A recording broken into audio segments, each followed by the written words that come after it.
This closer made $1,865 in commissions in one day with 0 sales call on his calendar. How did he do that? By closing deals from follow-ups. And I know you're already falling asleep, but for me too, if I hadn't had an effective follow process in place, then I would have lost out on $70,000 in commissions last year based on my data. So how do you close deals from follow-ups? Let's talk about it. But step number 1, you got to set your DNS. What's a DNS? Definitive next steps. A common mistake that I see closers make in the industry. They have a sales call and the prospect doesn't buy. They can't overcome that objection, or the prospect doesn't have the money, supposedly. And they just say, okay, so, feel free to reach out. Let's stay in touch. And then let's just see what happens. That's the worst way to go. Out of 10 people that you do that with, how many actually come back to you and actually hand you their credit card details? Almost none, right? 1 out of 10, if that. How many deals are we losing out on? How much commissions are we losing out on because of that? Just because someone didn't buy on the first call doesn't mean they're no sale forever. Because I know it's sexy in the industry, like be a one-call killer. Yes, close as many deals on the one call as much as possible. But what about the ones that didn't close on the one call? Are you just going to give up and let them go and never follow up? Now, if you're 100% happy with the commissions you're making right now, by all means, go do it. Just don't do nothing. But if you're not happy with it, you want to make more, because a lot of the people that I talk to, they want to do more, right? At this point, they have an established offer. They've been closing for a bit and they're not some complete noob. They want to get to the next level. And at that point, they're like, okay, how can I close more deals? Like from my skill set, I'm closing a bit of deals, but how can I maximize more? And so on the first sales call, let's say it depends on the what objection, depending on what the real reason this person's not moving forward, which obviously you got to be able to isolate that going through your objection handling framework. And so you go through the objection handling framework. And then after that, okay, this person didn't buy because they genuinely want to do it, but they got denied financing. They can't do any of the payment plans and they just genuinely do not have the money. Or the other person, maybe, yeah, I don't know if this will work for me. I don't know. I'm just too afraid. I've been burned before, depending on the scenario, but either or. Let's go to the first situation, which is they want to do it, but they genuinely can't. So you got to establish, how is this person going to get the money together? So you go to the, what are they going to do to get the money? How are they going to do it? Who can help them get the money? Why do they need to get the money? And by when they're going to do it, right? You know how in English class, they do the what, who, why, whatever. I fell asleep during English class, but I think that's what they do. This is how you do it, right? So let's say you offer the financing, they get denied. Here's a scripting that you can actually steal. There's a difference between being broke and being poor. Do you know the difference? They'd be like, no, what is it? It's a difference in willingness. A poor person is financially poor and they don't do anything about it, so they stay poor. Whereas another person may not have much money at the moment, but if they're really willing to make a change, they'll go find ways to get the money together. That way they can make a change for them and their family. As long as you're committed to making a change, I'm committed to helping you make the change. What would be some ways you could get access to the money that way you can learn the skills, start a business, get a 10K a month and provide more for your family? At that point, they'll either say, well, I guess I could call my friends, or they just say, I don't know. At that point in which you go, okay, well, can I make some suggestions? They'll be like, sure. So typically what a lot of people do is they get access to line of credits, 401k, friends or family who can help them out, sell things around their house, work extra shift at their work, drive Uber on the weekends. Which one of those things do you feel like you could do, right? So you can spend more time with your family. So you don't say,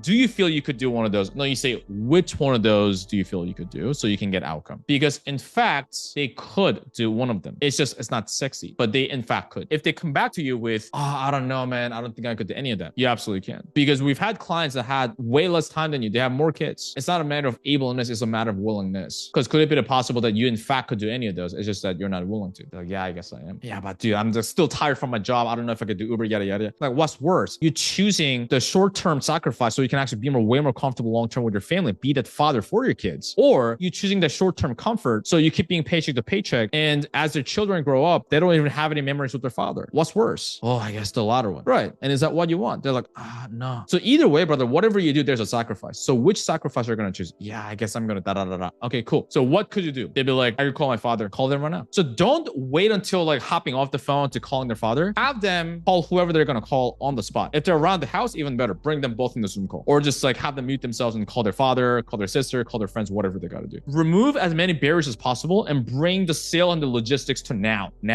Bring it forward. Don't put barriers in front of you. The first time you do this, you're going to feel uncomfortable as fuck. You're like, am I being too pushy? Well, you're not. You're just holding them accountable. Change is uncomfortable for both the prospect, but also maybe for you too. If you're doing this for the first time, you're doing it for, not for you, but for the prospect. That way they can make that change. Let's say they call their father doesn't pick up, or they say no. Okay, dude, no need to get discouraged, man. That happens. Okay, who else could you call? I guess I could call my sister, right? Call my sister, Let's say none of them answer for whatever reason. Okay, so what else could you do? They're like, yeah, I could do this. Okay, and when does your father, like, when do you feel you could talk to them? Well, my sister comes back home from work at 5 p.m., so I could call them at 5 p.m. Okay, cool. Here's what we could do. And what do you feel like you would actually say to your sister? Oh, I guess I'll tell them about the program. At that point, you got to coach them on how to talk. Because what's going to happen is like, hey, can I get some money? I saw these guys from the internet. No bueno, right? Reduces the probability. So you coach them on how to actually talk and sell. Okay, can I help you with that? Okay, so what if you want your your sister, talk about some of the challenges you've been having in your work, like, feeling paycheck to paycheck and how you haven't been able to spend more time with your kids and how you feel like this program could help you learn the skills, start a business. And as you make more money, you can actually pay her back as well as treat her to a nice dinner, even better than before. Do you feel like that would help her possibly? Yeah, great. And if you have the time, you can have both in the Zoom call too. You can do that. But if not, you can do that too. And then what you do is you call them after they talk with their sister or whatever it may be, if they're going to go that route of borrowing money from other people. So that's what you do. So the what are you going to do? Call my sister. How are you going to do it? Call them. Who can help you? Sister. Or sell things around their house. Do you have like spare electronics, furniture, TV? That's not helping you get to your goal anyway. So what could you do? Spare motorbike. What else is there? Now, with fear objections, you still have to establish the next step. Obviously, on the call, you just help them overcome their concerns as much as possible. But let's say you run out of time, you have to go to the next call. You still don't want to burn the lead completely. Sometimes you do, but most of the times you don't. If you want to get access to the no-show SOP that I was using to make $114,000 in commissions during my no-show time, not during my local closes, but just during my no-show time, you can go to the first link in the description box below. You can join Real Sales System Lite, which is our free school community. I can't share everything, but you'll get access to some of the SOPs like the one I mentioned right now. But let's say you run out of time, you have to go to the next call. You still don't want to burn the lead completely. Sometimes you do, but most of the times you don't. You still want to leave that leeway, the room for a follow-up to be had, because maybe they need to see more testimonials. Maybe they need to see more videos or content. How you could actually open the door of the next follow-up is, hey brother, it's all good. I do have to run to my next meeting. I do apologize for not being able to help you on this call because,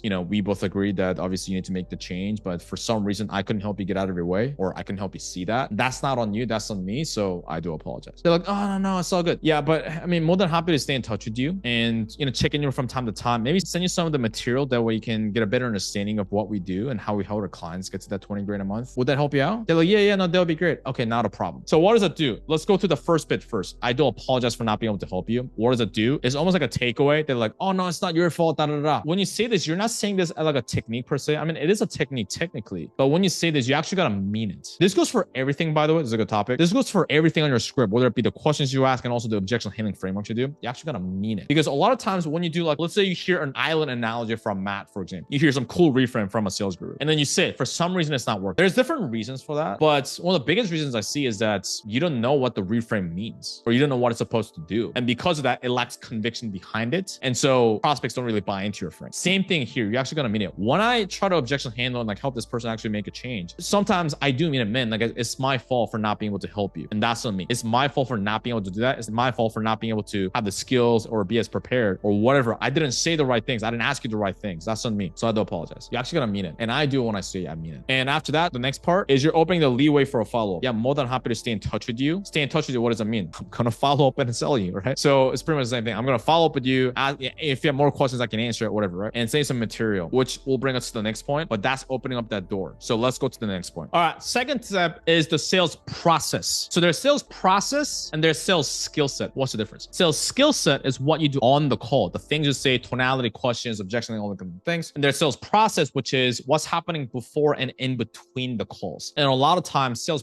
process trumps sales skill set. So as an example, after the first call, what you want to do is you want to send them videos or screenshots or whatever thing that's going to help them get over the edge. Okay. For example, if they only had to get the money together, right? They had to wait for the card to come into the mail or whatever maybe they want to do it. A lot of times, if you wait until, let's say today's Monday and like they get the card like next week, right? If you wait until a week from then, the lead most likely will get cold. Their buying temperature will go down. What happens then? They ghost, they go cold, they get buyer's remorse, even though they haven't bought anything yet. And then they ghost you. You're like, what happened? I thought this was a sale. No, it's not a sale until the money's collected. Let's say it's a prospect that had a lot of fear. You don't want to just let it on the call, right? Oh, but let's go to the first example first. So what you want to do is you want to have a check-in calls, regular cadence with that person. Don't wait until 7 days from now. You want to front load the touch points. Touch points are basically when you to talk via text, email, or calling. Calling is obviously the best because you've always talked to that person. If they have concerns, you can sense it, you can answer it. So you want to do daily check-ins with that person in the first 3 days or so. Not always, but just a general rule of thumb. 5-minute check-in call. Doesn't have to be long, right? And you do that outside of your regular sales calls. That way it's not getting in the way of a sales call can be booked into your calendar. On the first call, okay, cool. You're going to talk to your parents to get the money together. Okay, here's what we could do. You and I can stay in touch. We can talk tomorrow. And in between, I can send you whatever XYZ material, depending on what the prospect needs the most. Typically, a client case study video in the first day is good because it gives them more certainty because they may be still scared. They may have some fear involved. And that involves more certainty into the actual sale. So, okay, so here's what we could do. I can send you an interview we did with one of our clients, Sally. Sally was actually similar situation as you. She was working as a nurse, working too many hours, had no experience with Airbnb. But after going through our program, started working with us, she was able to get her first unit in the first 2 weeks and then got to 5K a month, 10K a month in the first 3 months, now spending more time with her family. She shared some of the things that's been working well for her. Would it be helpful if I send you the video so you can see that and then get a head start? Like, yeah, that'd be great. And then boom, send them that. They go to the video. Do you want to get them to a point of no return? Do you get them to a point where they're so indoctrinated into your company or influencer's material that they don't see any other option to do? That's the only way. Backing out is not an option. Going with another company is not an option. I learned this terminology when I was DM sitting for a guy because the guy was a phenomenal marketer. His name is Miles. Shout out to Miles. Point of no return is, as an example, they believe that your influencer, like let's say it's a biz up, right? Airbnb is the best way to get them to the goal they want, which is spending more time with their family, having financial freedom. Airbnb is the best way, right? And then after that, oh, how these guys do it, they teach it the best to the Airbnb. I got to learn from John. I got to learn from these guys. I got to go through Airbnb Accelerator. So that's what you want. And how you do that is you send them long form content. This is how you do it. Typically, good ones are long form YouTube, client case study interviews at the first, right? Or educational videos. Many courses are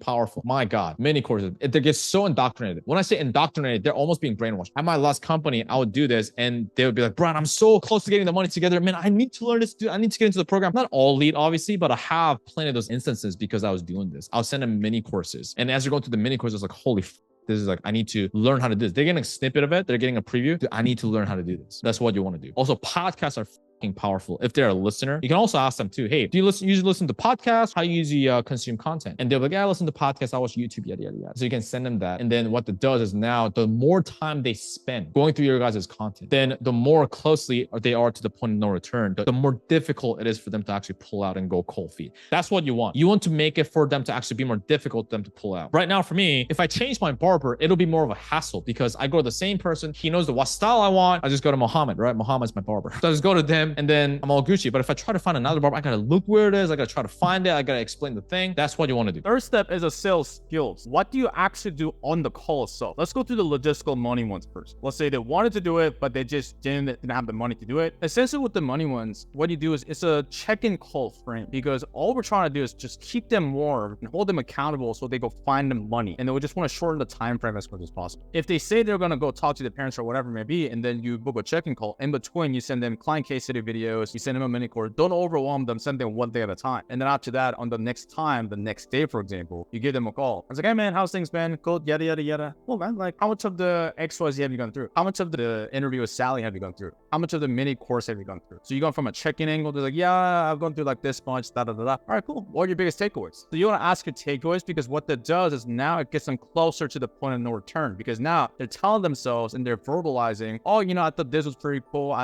This business model, I'm learning more about this, da, da, da, da. They're almost teaching themselves, right? You know how the best way to learn something is actually teaching somebody? They're doing that for themselves. Oh, that's cool, man. So how's it been going with you insert whatever they say that we're going to do to get the money together? So if they said they were going to go talk to their parents, yeah, how to go talking to your parents? How did go applying for XYZ new job, right? So you want to ask about those things. It's like, yeah, I'm going with this, da, da, da. Okay, cool. So what's the next step from there? It's like, oh, you know, I got to do the interview with the job or I got to go meet that person to sell the furniture, whatever the next thing is. All right, cool. Awesome, man. Here's what we can do. You said you haven't gone through the whole thing, right? So how about you go through the whole thing? We're going to do a check-in call sometime tomorrow, right? You just want to repeat that. And in the first 3 days, like I said, as an example, you can do a daily check-in calls. After that, once every 2 to 3 days, and you just want to like space out with it, right? But you don't want to do more than 7 days because from there, they can start to go cold. If the person starts slacking a little bit, then you want to hold them accountable. Hey, how much of the way are we there in order for you to get the funds together, right? What percentage? They're like, I'm at 20%. And if they keep saying like, oh, you know, I know I was supposed to apply for Uber, da, da, da, but I just been too busy, then you hold them accountable to that. And if they're not doing anything, it's like, hey, brother,